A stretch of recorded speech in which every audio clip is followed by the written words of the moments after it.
मरीज हमारे पास शिफ्ट हुआ कि ये मुख्तलिफ अस्पतालों से होता हुआ हमारे हॉस्पिटल आया। बिल्कुल सूख के काटा हुआ था, 55-60 साल का वो आदमी था, बहुत ही पतला दुबला, हमारी जुबान में यूनियन कहते हैं इसके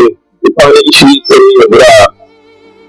और उसकी 55-60 साल की, जो उसके साथ एक ही लड़की थी जो 20-25 साल की थी,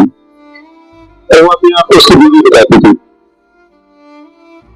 मेरी बीवी डॉक्टर को ले रहा हूँ तो उन्होंने कहा जी कि ये प्लान और से शिफ्ट हुआ,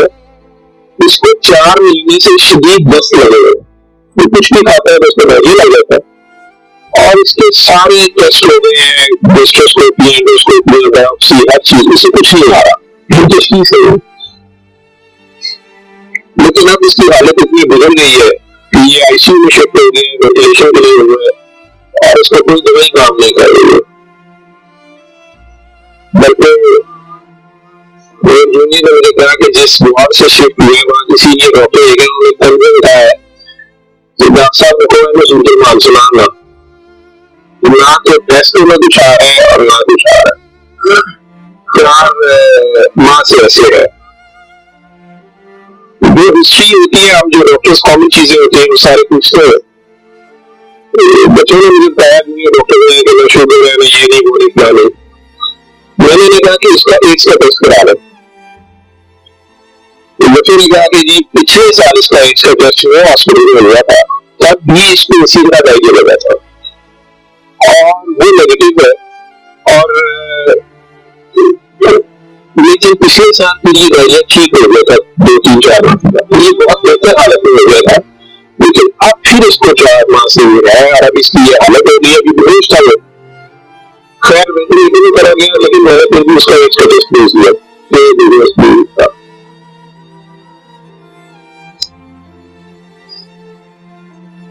सूर्य रहमान हमारे ऐसी में वैसे ही लगती है, सुबह दोपहर शाम, कई बार बिस्तर से दिन में कम से कम एक बार जरूर लग जाती है, कोई डॉक्टर ड्यूटी या कोई समझ इसको बना रहे,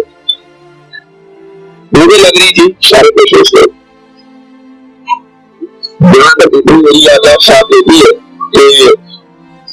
तीसरा दिन था तो जूनियर डॉक्टर का मुझे फोन आया डॉक्टर थी, उसके कारण से ये पेशेंट जो है उसकी हालत तो खराब ही है, वैसे ही है, बेहतर नहीं हो रहा है वाला पेशेंट। उसके अचानक एक चेंज आई है कि सूर्य रहमान जब भी लगती है, मैंने नोट किया, लेकिन वैसे सुबह से बता रहे थे, लेकिन मैंने ये नोट किया जब भी लगती है इसके नाक और मुंह से वैसे उसकी पाइप बना हुआ था, हम सांस उसको मशीन सांस मशीन से उसकी पाइप डाला हुआ था, नाक में भी एक नदी थी, मैंने देखी उसने कहा कि इसके नाक में से सुंडियां उबलना शुरू हो जाती है बाहर के, और नर्सेज जिसके ऊपर ड्यूटी करने से तंग हो रहे हैं। तो अब शक्कर एक मशीन होती है जिससे मरीज के अंदर से बलगम निकालते हैं, नेगेटिव प्रेशर से सक करती है, तो सर इसको सक करते हैं, लेकिन ये नहीं समझ आ रही कि ये कहां से आ रहा है। मेरे को इसको लेने से खींच के देखे उन्होंने कहा इधर से नहीं आ रहा है, मुझे उनकी सांस में नाली से आ रही है, दूसरे से भी नहीं आ रहे। लेकिन जब सूर्य रहमान बंद करते हैं ये खत्म हो जाते हैं, ये बड़े नजर नहीं आते। यहाँ हमारी बिल्डिंग में खाली जगह होती है, साइनस बोलते हैं, लेकिन यहाँ पर उसकी ये साइनस से आ रहे हैं और मेडिकली हम इसे मैग्नेट्स कहते हैं। शुगर का मरीज बेचारा आखिरी स्टेज पे कई बार उसके जख्म बहुत खराब हो गए, उसमें कीड़े कई बार पड़ जाते हैं इस तरह। लेकिन ये चीज मैंने नहीं सुनी थी और ना ही उसकी कोई शुगर का मरीज था ना कुछ और था। मैंने डॉक्टर ने कहा कि आप जो है इसका ये तो आप एंटीबायोटिक्स ला रहे हैं, सारा कुछ ला रहा है, वैसे इसके एड्स के टेस्ट का पता करेंगे कब तक आएगा। तो मुझे लग रहा है कि इसकी कीमतें मुदाफियत होनी है, तो ये कीड़े इस तरह पड़ गए,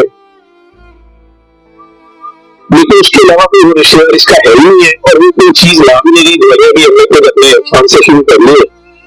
इसका करना क्या है। और मसला ये है कि जिस वक्त शुगर रहमान लगती है तो ये कीड़े इसके अब तो आंखों से भी कुछ निकले, इसके नाक और मुंह से उगलना शुरू हो जाते हैं, लेकिन जब हम बंद करते हैं तो मुंह में कहीं नजर नहीं आते। तो हमारा ये ख्याल था कि शुगर रहमान बंद कर देते, इसकी बीवी ने भी कहा कि ये को बंद कर ले जाते हैं। तो वो जो हमारी नॉन मुस्लिम सिस्टर थे उन्होंने उसे कहा कि मेरी बात सुनो, मुझे नहीं पता इसे क्या बीमारी है, से प्रेयर करती है। जब ये प्रेयर लगती है, ये कीड़े उसको छोड़ के भागते हैं। ठीक है, तो मैं तो कहती हूँ इसको 24 घंटे यही सुनाई दो। मैंने बातें सुनी तो खैर मैंने कहा कि इसकी बीवी को कहो कि मेरे पेट है, मैं रिसीव दे रही हूँ, अपने घर पता कर लेते। राउंड करने के बाद नदी खुद ही आ रही मेरे पास। तो ये नहीं पता था कि मेरी सिस्टर ने उसकी दिखाने की काउंसलिंग वॉसलिंग की थी। उसे कहा कि इसको शक है कि इट्स नॉट, इसकी कोई मुदाफियत नहीं है, इस कीड़े इसको पालने में कुछ हो गया, शायद कमजोरी से हो गया, बीमारी की तरह से हो गया। तो ये उसका हम पता करना चाह रहे हैं। अगर इसके जो दवाइयां हैं वो ही नहीं है, कुछ कुछ के बाद डर गई है थोड़ी सी, कहती मैंने मेरी डॉक्टर से बात करी। मुझे जितना याद है, मैं एक साल बड़ी सोचा इसके ऊपर कि मैं इसको ध्यान करूँ या ना करूँ लोगों के सामने। इस औरत में बड़ी खौफनाक कहानी मुझे सुनाई। जब उसे ये डर पड़ा ना कि इसको एड्स ना हो और उसको ना एड्स लग गई है, आप मुझे कहने लगी वो कमरे में आके, डॉक्टर साहब ये मेरा ये है, ये असल में जादूगर है। मैंने कहा आपने तो कभी बताया कि रिक्शा चलाता था, रिक्शा ड्राइवर है। उसने कहा जी रिक्शा ड्राइवर तो है, लेकिन ये जादूगर है, काला जादू करता है, लेकिन करता कुरान से था। मुझे ऐसी आ गई नहीं, कुरान से काला जादू किससे सकता है। बहरहाल के कभी शोहरत की हमारे डॉक्टर ने वीडियो में तस्वीर से पड़ी है, जिसमें कीड़े प्लेट में हमारी जो डिश कहते हैं उसमें निकाल के डाल रहे हैं। मुझे भेजे कि इसका करना क्या है, कल रात मुझे मैसेज किया है आपको, वीडियो मेरे पास पड़ी है। और भी मुझे बताया जी कि मैं खुद किसी की बीवी थी, उसकी माँ मुझे बड़ा तंग करती थी और मैं चाहती थी कि ये मेरे घर आ ले। मुझे किसी और ने दूसरे ने बताया, सामने बताया कि ये काम तुम्हारा गुलाम हो जाएगा तो उसके पास सुनी दो। बाकी तफसीलात में मैं नहीं करता, मुझे भी किसी ने मुझे बताया, उसने कहा जी कि ये इसके जादू का कोई नहीं होता और इसका काम लागू ही इसका होता है, ये जैसे भी करता है। तरीकेकार उसने क्या कहा जी, इसने कमरे में अंदर एक गाँव तकिया रखा होता था, उसके ऊपर उसने जिस तरह स्माइली होता है समझ गई, तो उन्होंने बुक सा बनाया हुआ था, उस कमरे में बिठाता था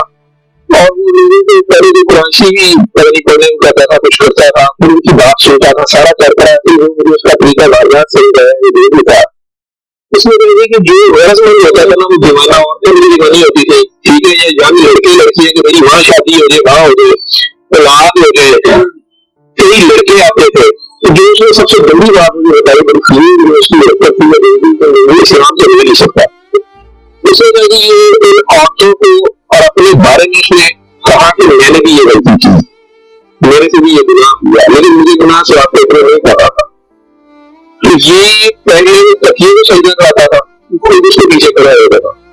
फिर वो कहता कि ये सब चोटों पे काला जादू होगा, इसको तोड़ने के लिए मैंने उंगली बहुत समझी है। ठीक है, फिर वो हमें कहेंगे वुज़ू करके आओ, ठीक है, वुज़ू करके आते थे, पता कौन सी सूरतें कई सूरतें मिक्स करता था। ये सब करते कराते एक दो सेशन के बाद भी सही होता था। जो ज्यादा लोग अपने काम के पीछे दीवाने होते थे, उनको बताना था जैसे बड़े पैसे में लगेंगे, ये जानते कि ना पढ़ना पड़ेगा, क्या करना, तुम्हें भी मेरे साथ करना पड़ेगा, इसमें बड़ा कुछ नहीं है ना, रिस्क है, लेकिन काम तुम्हारा हो जाएगा। जो भी उसकी कहानियां थी, उसको बाद में किसी और ने पता चली, वो मुझे बता रही थी कि जी ये औरतों के साथ भी और यंग लड़कों के साथ भी, मर्दों के साथ भी गलत काम करता था। फिर उन्हें अपना धन खाने में मजबूर करता था। फिर उन्हें पता नहीं कौन से आगे रामायण बनाई गई थी, एक नाम था अरबी के, ये पढ़ के तुमने ये मिक्सिंग है ना, ये हड्डियां पकाते हैं, थोड़ा सा बीच में गंद डाल देना और अपने खामन को खिला देना, ये उस लड़की को खिला देना, ये उसको खिला देना। तो मैं अपने खामन के साथ ये सारा कुछ किया मैंने। अब मुझे बताया कि जब उस बंदे के साथ सो गई तो उसका खामन तो रहा ही नहीं, तो नाम मुसलमान देगी, नाम ये इतने सारी। अब उसके बाद बकौल इन खातून के उस लड़की के खामन जो मेरा था उसने चिड़चिड़ी नहीं आई, उसने फूल मारना शुरू कर दिया और मुझे इसकी मेरे तरफ इसकी तरफ आती थी, मैं इसके पास आऊँ, तो क्यों मैंने इसके पास ऐसे आना शुरू कर दिया, तो मैंने तो मतलब शादी करनी है, मेरे तो प्लान करनी है, ये करना वो करना, मैं उन्हें बताए बिना इसके पास आ गई। इसके साथ में 6 माह रही, इसने कहा कि फिर ऐसे ही रहना पड़ेगा, और इस सारे काम में मैं शामिल हूँ। तो इसने वैसे मुझे कहा कि निकाह हो गया हमारा, कुरान शरीफ में इसने निकाह किया, तो हम दोनों की रजामंदी निकाह, ये पीछे की कुरान लेके नहीं आई, ठीक है। उसके बाद इसको ये डायरिया लग गई, डायरिया लगने के बाद कहते अस्पताल में जब थे 4 महीने में हो गए, और बुरा हाल था इसका पिछले साल। तो ये एक दिन मुझे कहने लगा कि मैं कहता हूँ कि मैं अल्लाह से तौबा कर लूं, अल्लाह मेरी जान बख्शी कर दे, तो मैं तौबा करूं और मैं ना रिक्शा ही चला के उसमें जितनी रोजी होगी तू मेरे साथ गुजारा कर लेंगे, और तू भी वापस चली जा अपने खामन के पास, ठीक। और उधर से जाके तलाक ले ना ले, ये निकाह नहीं है, और जो भी उसने कहा कि हमें क्या पता नहीं तो इसके लिए उसकी समझ तो मैं वापस गई, मेरे खामन ने फिर मुझे मारा, मैं तुम्हें तलाक दे चुका हूँ, तो से सारे तुम कहाँ से ये इतने दिन बाद जो भी होता है, मैं फिर वापस इसके पास आई, कहती कि जी वो मैं 48 घंटे बाद 2 दिन बाद वापस आई, लेकिन हो सकता है कि बाकी बड़े राजा ने जब पेट से ठीक हो गया, उन्होंने क्या दवाई पुरानी माफक आ गई है, पुरानी माफक आ गई है, तो ये अपने पैरों में खड़ा हो गया, अगले को 10-12 दिन में छुट्टी दे दी। फिर ये मुझे मस्जिद एक में लेके गया, वहां हमने निकाह किया, निकाह किया, ये रिक्शा चलाना शुरू हो गया। डॉक्टर साहब 6 महीने में बड़ी मेहनत की थी, रिक्शा भी चलाया, मैं भी करो सूखी गिरी खाने का चिल्ला प्लस, और डॉक्टर साहब दुनिया बड़ी जालम है, मेरी शोहरत से दुनिया पीछे पहली जगह में मैं परेशान हुआ है।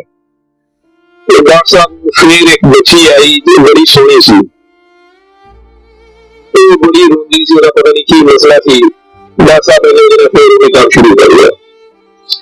फिर वही काम शुरू किया है, मैं पहले कहते नहीं है, लेकिन डॉक्टर साहब मुझे पैसे बड़े आगे सर, मेरे बाद हुए 4 महीने तो ये इसकी हालत है, और अभी बेहोश है। अब मैं अल्लाह से तौबा करना चाहती हूँ, अल्लाह मुझे माफ कर दे, मुझे समझ नहीं थी तो मुझे माफी दे दे, और इसका क्या बनेगा और क्या नहीं बनेगा। मैंने काफी बीच में सेंसर करके आप लोगों को सारी बात सुनाई है, तो ये कहती है जो कीड़े इसके अंदर से निकलते हैं क्यों आ रहे हैं, कहाँ से आ रहे हैं, क्योंकि साइंस वगैरह समझाया कि इसके बहुत ज्यादा पेड़ की कमी है, इसके अंदर जरासीम कर दे, जो भी मैं नौकरी को मैं उसे क्या मैं उसे कहता है।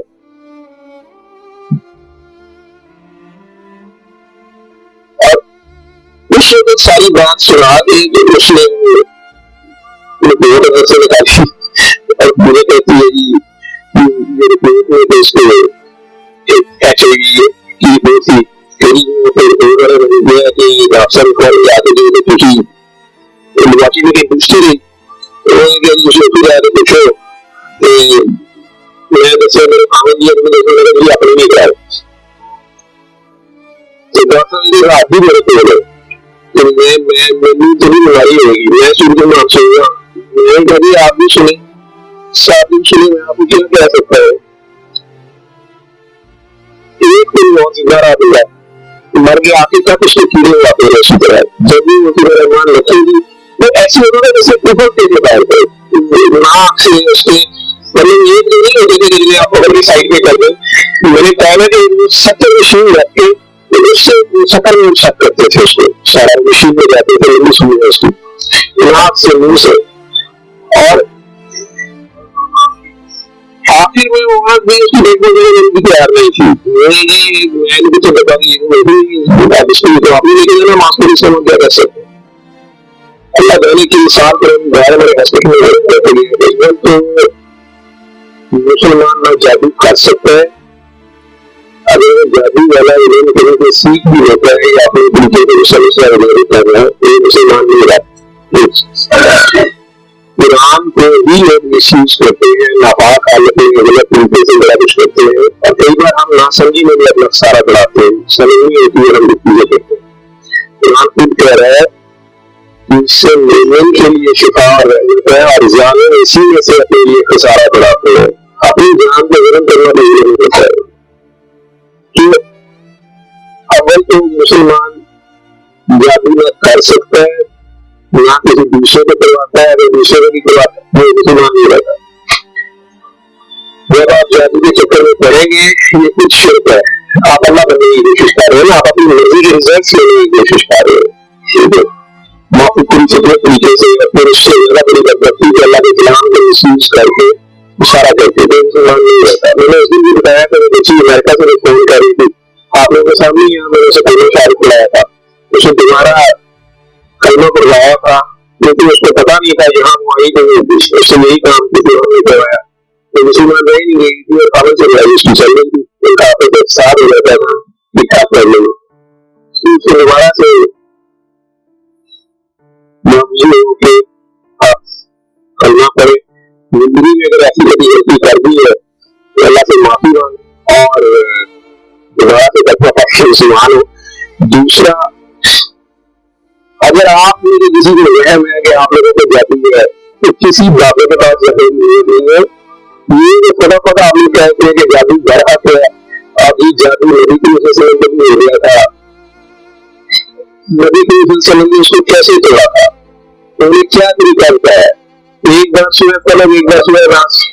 या आप 3 बार सूरह फलक 3 बार सूरह नास पढ़ जादू खत्म हो गया, औज़ बिल्लाहि मिनश शैतानिर रजीम पढ़ते ही खत्म हो गया। वैसे तो मुसलमानों को तो होता ही नहीं है, मैंने सूरह मोमिन की 89 आयत बार बार रेफरेंस की है, लेकिन बहस नहीं मजबूर करना चाहता। अल्लाह बड़े वाज़ेह तरीके से तो बता रहे हैं, इनसे पूछो सूरह मोमिन 84 से 89 तक,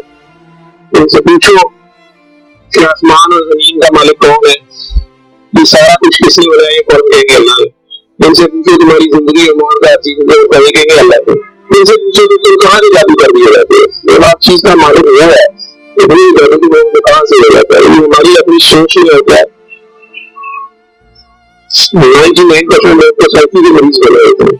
और ये असल में आपस की नफरत होती है, हमारी आपस की नफरत, हसद, कीने, गुस्सा, लालच, हवस, हमारी सोच की लहरें हैं, ये जरूर एक दूसरे को डिस्टर्ब करती है। ये नजर लग जाती है, माँ की नजर अपने बच्चे को लग जाती है, प्यार से देती है, उसको ज्यादा एनर्जी चलेगी। बीच में माशाल्लाह नहीं था, फोकस अल्लाह से हटा बच्चे पे गया, अल्लाह के रेफरेंस से उस बच्चे ने लिखे कि माशाल्लाह मेरा बेटा कितना प्यारा है, ये बातें आपको सिखाई गई है, फोकस आपका अल्लाह है। नौजुबिल्ला कहीं बच्ची मेरे साथ ज्यादा प्यार से ज्यादा चलते आप नौजुबिल्ला मैं अल्लाह का नहीं हो सकता, इसलिए कल मैं किसी बात से कोई बंदा मेरे जो फंसा होता है उसको से निकलता है, कई बहुत बड़ी बात कर देते हैं, होश के लोग नहीं होते, जब तक होश नहीं होते हैं तो उसमें तक उनके हाथ नहीं लगती, लेकिन जब होश आ गई है उसके बाद ये बात किसी नहीं आती है और अल्लाह ये बर्दाश्त नहीं करते। आप नासमझी में भी कर रहे हो, बच्चा नासमझी में भी उल्टी सीधी हरकत कर रहा हो तो माँ को काम पकड़ लेती है, उसमें से गलत होता है, उससे साबित कराएगा पहचान तो बना के छोड़ेगा अल्लाह को, अल्लाह कहाँ है, ठीक है। आयतुल कुर्सी का मतलब है कुर्सी की निशानी, कुर्सी का इशारा, ठीक। जब आप खौफ की हालत में तो पढ़ लें या आपको लगता है कि मसला ना हो तो पढ़ लें, उसका मतलब ये नहीं है कि आयतुल कुर्सी के लफ्ज या आयतुल कुर्सी वो आपकी हिफाजत करते हैं, उसका मतलब क्या है, अरब को भी पता चलता था पढ़ते हुए वो क्या कह रहे हैं, ये सारी अल्लाह की हमद और अल्लाह की शानें बयान हो रही है। तो कुर्सी की बात जो हो रही है, कुर्सी इसलिए आसमान के हाथ तरफ है, तो असल में कुर्सी वाले की बात हो रही है, तो जो कुछ करते हैं कुर्सी वाले ने कर रहे हैं, कुर्सी वाले ने आपका ध्यान रख लिया, आप कुर्सी की पूरे शुरू हो गए तब भी फंस गए।